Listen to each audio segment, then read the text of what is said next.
नमस्कार, मैं हूं राम किंकर, हाजिर हूं एमसीडी की राम कहानी को लेकर।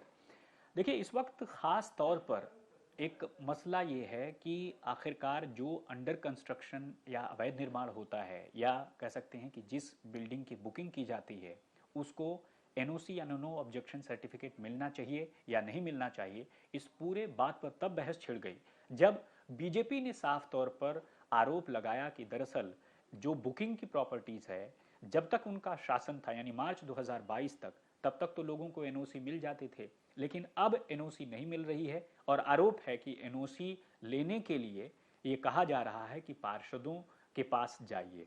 तो उन्होंने मांग की है कि कमिश्नर को और साथ ही साथ पावर डिस्कॉम को यह एनओसी नो ऑब्जेक्शन सर्टिफिकेट देना चाहिए।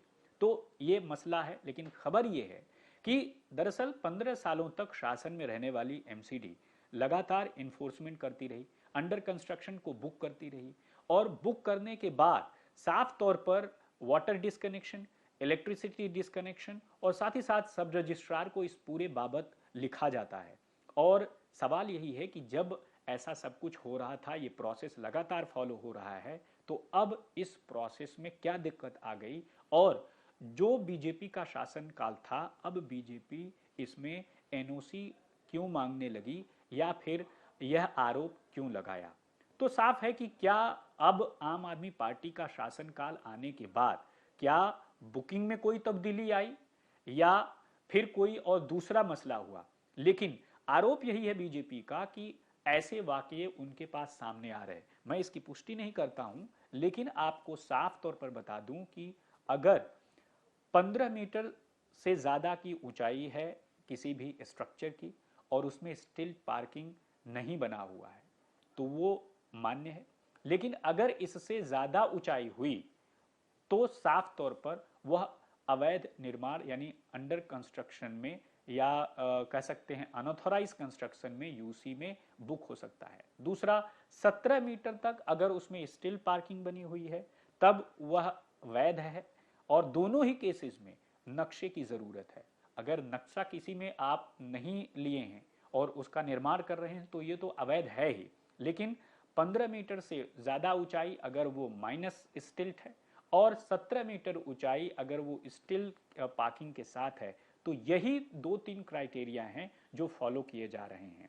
ऐसे में जब वाटर डिस्कनेक्शन और साथ ही साथ इलेक्ट्रिसिटी डिस्कनेक्शन और सब रजिस्ट्रार को सूचित करने की परंपरा लगातार रही है, तो ऐसे में एनओसी की डिमांड क्यों? इसका उत्तर आप भी सोचिएगा कि आखिर ऐसा क्या हुआ, और इस वजह से बीजेपी ने साफ तौर पर इस तरह की मांग क्यों की।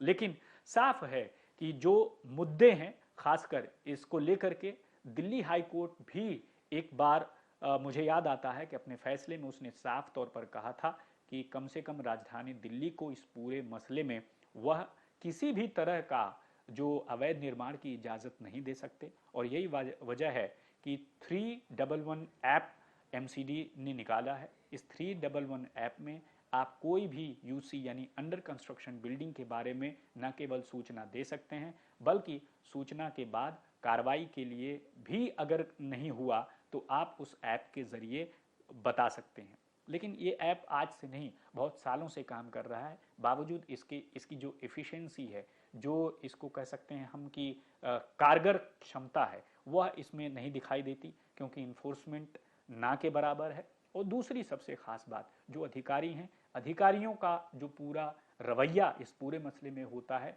वो मुझे लगता है कि जब कोई कोर्ट जाता है, तभी इस पूरे मामले में कार्रवाई होती है। तो बहरहाल, एमसीडी की राम कहानी में फिलहाल इतना ही। मुझे दीजिए इजाजत, फिर हाजिर होंगे एक नए मुद्दे के साथ। तब तक आप देखते रहिए एमसीडी की राम कहानी, राम किंकर के साथ।